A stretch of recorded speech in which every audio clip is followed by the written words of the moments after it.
programme est financé par les amis et partenaires du ministère de Joyce Meyer. Les petits compromis se transforment en gros problèmes. J'ai dit, les petits compromis se transforment en gros problèmes. Et on se dit souvent, ce n'est qu'un détail, ça n'a pas d'importance. Mais les petits renards détruisent la vigne. Je fais ce que je fais parce que j'ai vu la puissance de Dieu transformer ma vie et il fera de même pour vous. Encore une fois, je veux que vous vous concentriez sur les flèches. Il y a une bonne et une mauvaise façon de faire chaque chose. Si vous faites les choses comme il faut, vous verrez les bénédictions tomber sur votre vie. Vous savez, Dieu déverse tout. Il ne le fait pas goutte à goutte.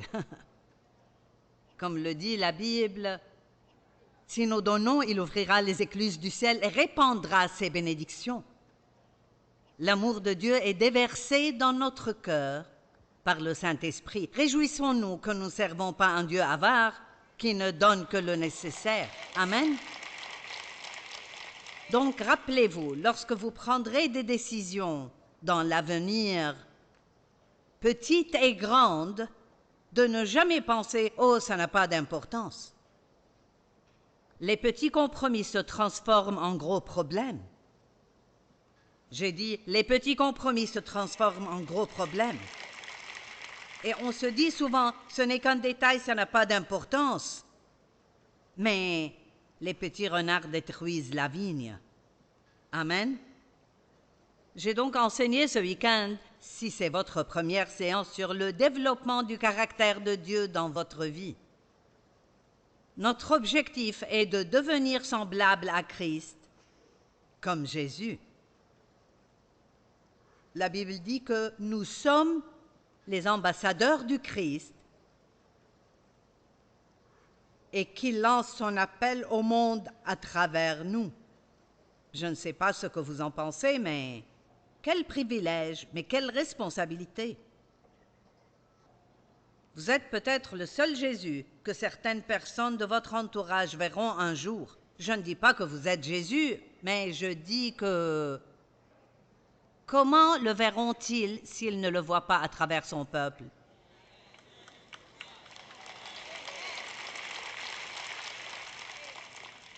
Nous voyons Jésus par la foi. La foi est une chose intéressante, elle est belle. C'est croire en quelque chose qu'on ne voit pas, qu'on ne ressent pas, mais dont on sait, que l'on sait, que l'on sait, non pas dans sa tête, mais dans son cœur, que c'est réel. Aucun de nous n'a vu Jésus mourir sur la croix, mais nous misons toute notre vie sur le fait qu'il l'a fait. Nous donnons toute notre vie à quelque chose que nous ne voyons pas, mais auquel nous croyons. Et à mesure que nous grandissons en Dieu, nous commençons en croyant que Jésus est mort pour nous, mais ensuite nous commençons à croire à toutes ces autres choses merveilleuses, qu'il nous aime, que nous avons été réconciliés avec lui, qu'il a un bon plan pour notre vie, qu'il nous pardonne librement et gracieusement chaque fois que nous faisons le mal. Tant de choses merveilleuses. Quoi qu'il nous arrive, si nous lui faisons confiance, il peut les faire concourir pour notre bien. Je crois vraiment que servir Dieu est vraiment une bonne affaire. Amen. On a tout et Jésus a tout payé.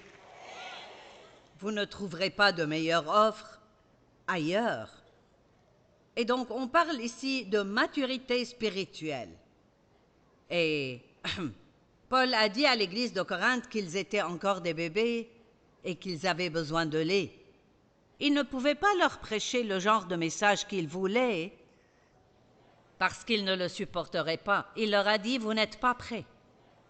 Ainsi, les jeunes chrétiens n'entendent que des choses qui les réconfortent, les reposent et les apaisent. Ils n'entendent pas les choses qui les confrontent ou qui les poussent à s'interroger davantage. C'est ce que nous essayons de faire ce week-end. J'ai dit aux gens au début de l'année que j'ai l'intention de prêcher beaucoup cette année sur la maturité spirituelle, car je ne sais pas combien de temps il nous reste. Et je sens que c'est nécessaire en tant qu'enseignante, compte tenu de la position que Dieu m'a donnée et du nombre de personnes que je peux atteindre. Je sens que j'ai la responsabilité de ne pas me contenter de vous dire ce que vous aimeriez entendre, mais de vous dire ce que vous avez besoin d'entendre pour vous amener le plus rapidement possible à des niveaux plus profonds en Dieu. Car ceux qui ont vraiment besoin de Jésus ne vont pas à l'église pour le trouver. Et ils pourraient aller à certaines églises sans le trouver. Mais quelle opportunité! Car vous voyez, je crois que Dieu a son peuple littéralement planté partout. J'en suis convaincue. Il est beaucoup plus stratégique à ce sujet qu'on pourrait l'imaginer. Ne vous découragez jamais en disant « Je suis le seul chrétien là où je travaille. Dieu merci. » Dieu merci, il y en a un. Dieu merci, vous êtes là. Maintenant, commencez à prier un peu différemment. Arrêtez de demander constamment à Dieu ce que vous voulez et commencez chaque jour à lui demander « Qu'est-ce que je peux faire pour toi aujourd'hui ?»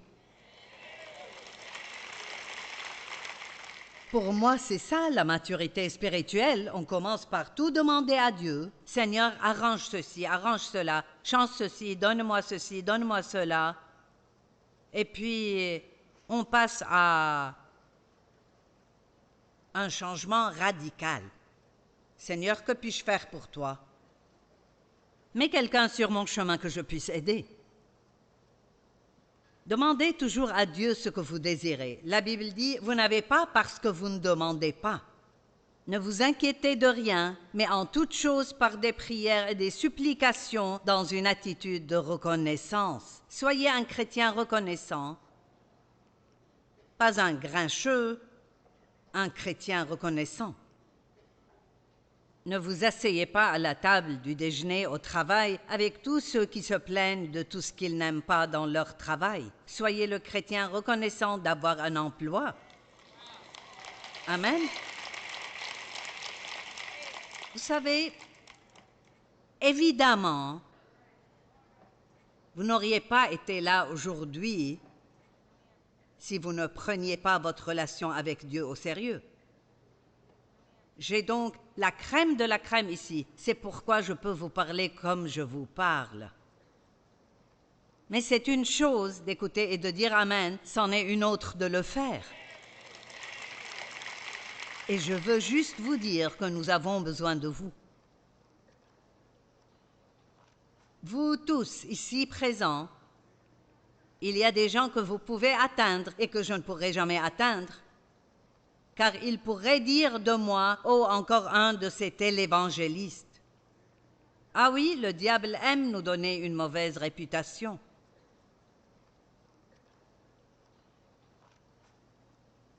Mais Dieu a son peuple stratégiquement placé partout, dans les écoles, dans les entreprises, dans les restaurants, dans les supermarchés, partout.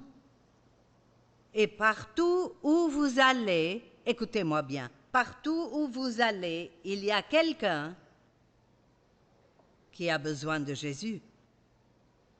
Et on ne peut pas toujours prêcher à tout le monde, mais on peut agir comme Jésus. Vous pouvez sourire, vous pouvez être amicaux, vous pouvez encourager, vous pouvez dire « cette couleur te va bien, tes cheveux te vont bien ». Vous pouvez être poli. L'amour n'est pas impoli. Vous pouvez dire « s'il vous plaît, merci ». De petites choses. Le monde est désespéré. Je veux dire, il a vraiment besoin de voir quelqu'un lui montrer quelque chose de vrai et d'authentique. L'Église n'a pas une très bonne réputation et nous devons changer cela. Amen. Et si elle n'a pas la réputation qu'elle devrait avoir, c'est à cause des chrétiens hypocrites.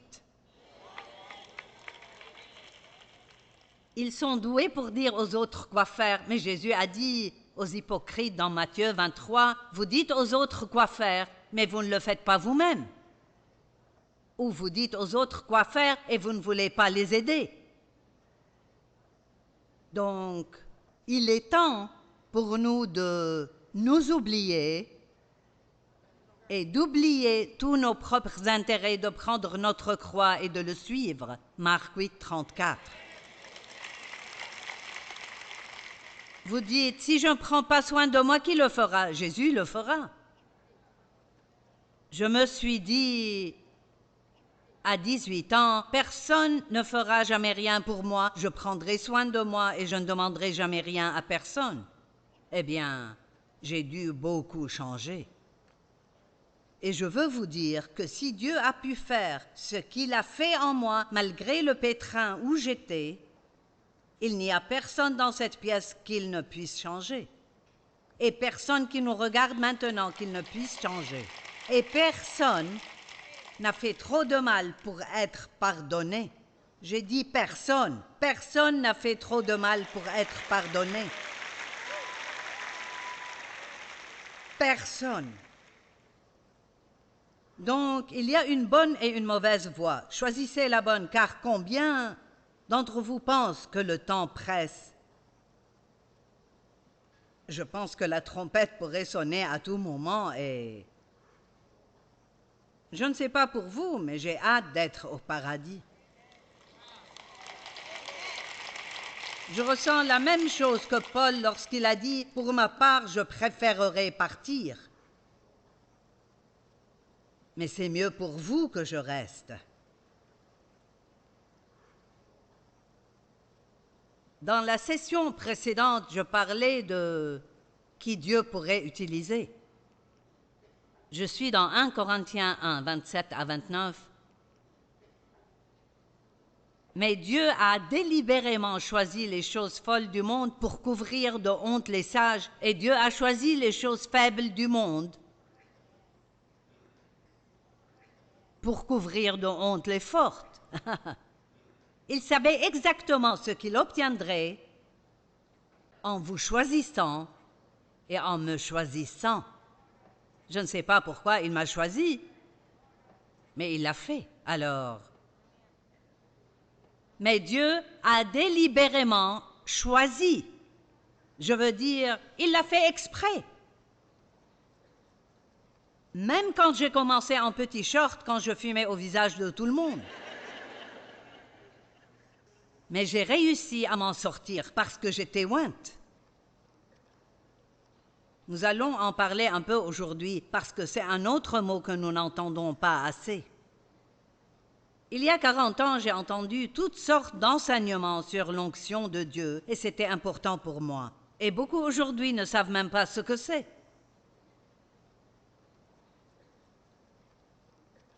Dieu a oint un âne pour parler à un prophète.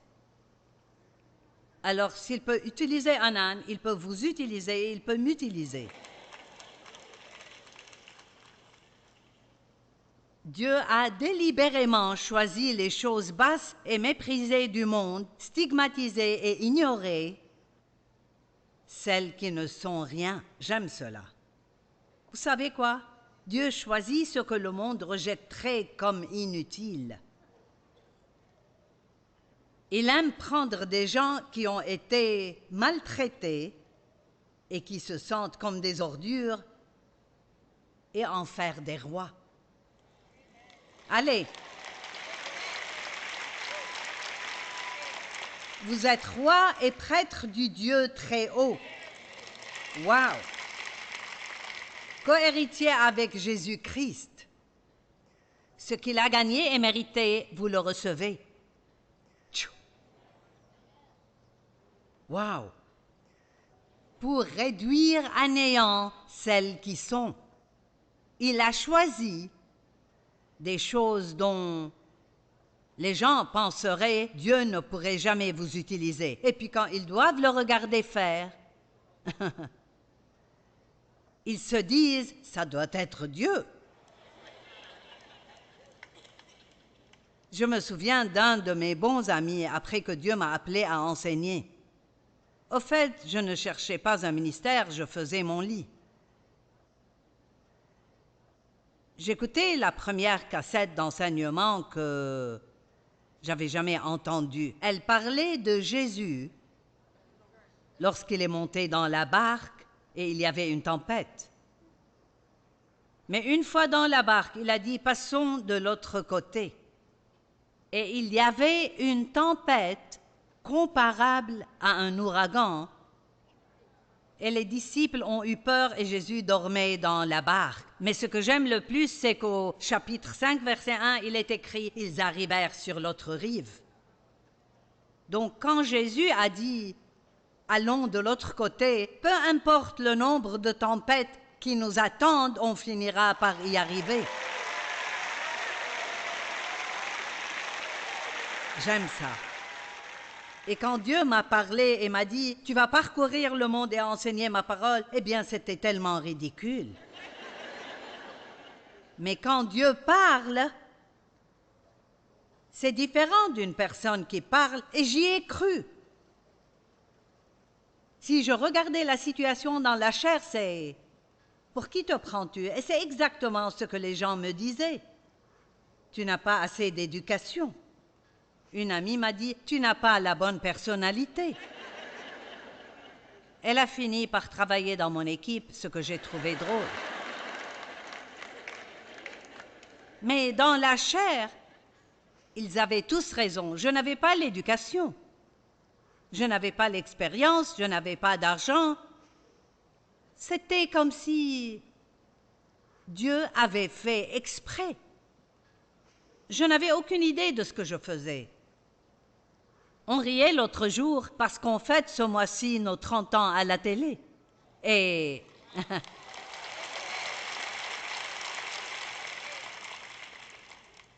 quand Dieu a parlé à Dave,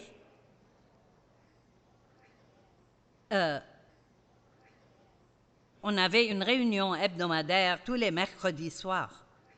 Après l'une de ces réunions, Dave a dit que Dieu lui avait parlé et lui avait dit « Tu devrais acheter une caméra et commencer à enregistrer. » Alors le lendemain, il est allé acheter une caméra à 20 000 $ et j'étais tellement en colère parce qu'il ne m'en a même pas parlé alors qu'on parlait des choses d'habitude et nous avions à peine 20 000 $. Et je lui ai demandé « Pourquoi as-tu fait ça ?» Il a répondu « J'ai senti que Dieu me disait qu'on ne devait pas perdre tous ces enseignements, qu'on devait les conserver. » Eh bien, un matin, il se préparait dans la salle de bain. Et moi, je me préparais pour aller au bureau quand l'Esprit de Dieu est venu sur Dave et lui a dit « Je vous préparais pour passer à la télé. » Et bien sûr, Dave gérait l'argent et la première chose qu'il s'est dit, c'est « Nous n'avons pas l'argent. » Il a dit que Dieu lui a montré une main comme sur un robinet et il a ajouté « J'ai réglé le flux à peu près comme ça. Si je ne l'avais pas réglé comme ça, tu ne ferais pas ce que tu fais. Et si je veux que tu fasses un peu plus, il suffit que j'augmente le flux un peu plus. Ce que Dieu ordonne, Dieu le paie. Vous m'avez entendu? Et quand il ordonne, il pourvoit. » Nous avons vraiment et réellement une équipe formidable et merveilleuse. Je crois que nous avons entre 5 et 600 employés maintenant. Ils ne sont pas tous là, nous avons des bureaux en Inde et je ne sais pas, 8 ou 9 autres à différents endroits.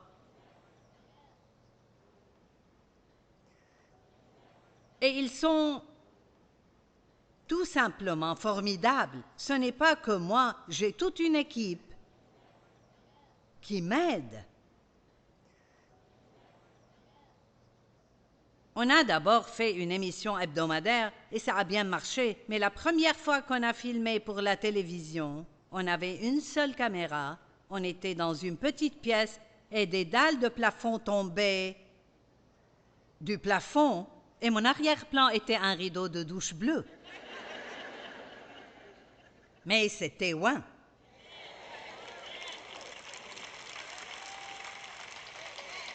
Mais qu'est-ce que l'onction? L'onction, c'est la présence et la puissance de Dieu sur quelque chose. Je vais vous lire Ésaïe 61:1. La prophétie sur Jésus. L'Esprit du Seigneur, de l'Éternel, est sur moi parce que l'Éternel m'a consacré par onction à prêcher l'Évangile. On m'a dit que je n'étais pas qualifiée, mais ce n'est pas l'éducation qui vous qualifie, c'est l'onction qui vous qualifie.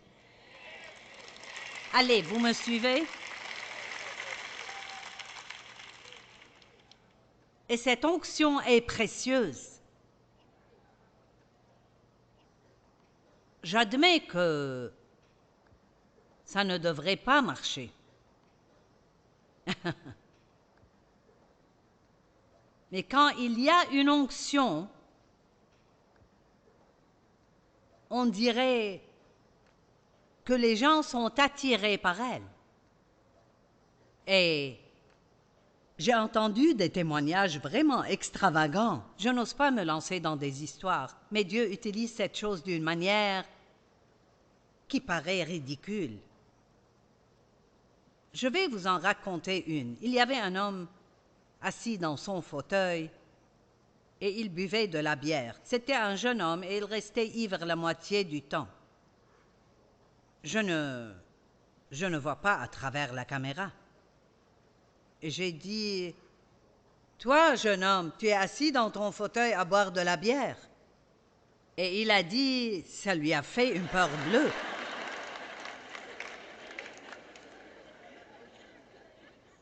Et il s'est dessoulé, a été sauvé, et marche encore avec Dieu aujourd'hui.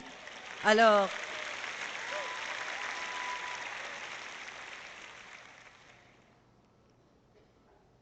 une autre histoire.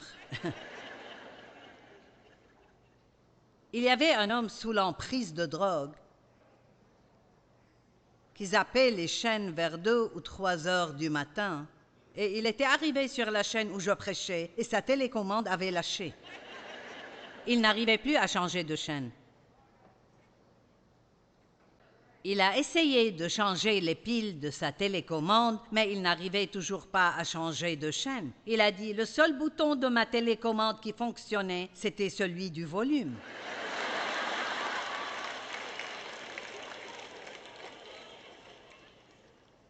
Il a dit, cela l'a aussi effrayé. Il a repris ses esprits et a été sauvé. Eh bien,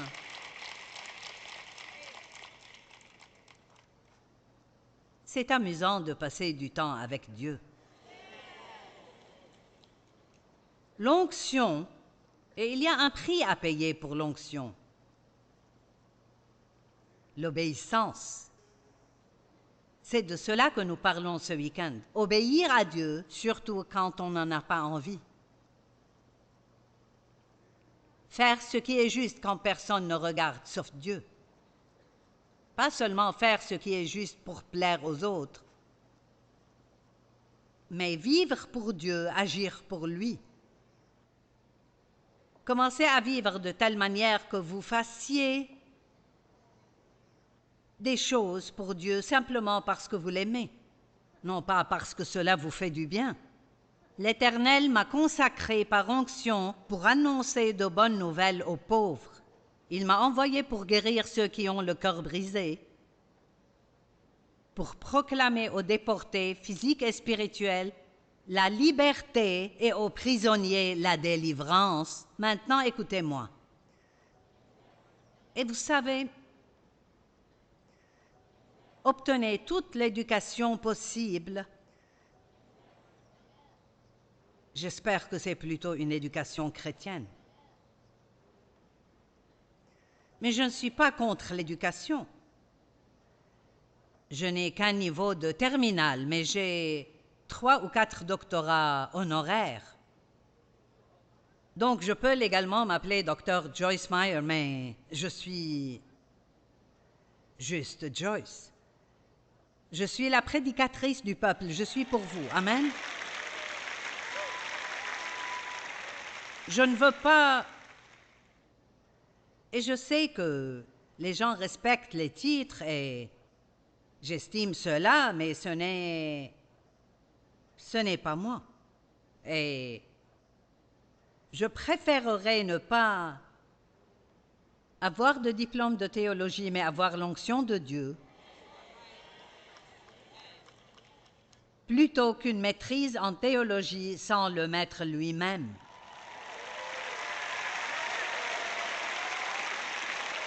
Amen.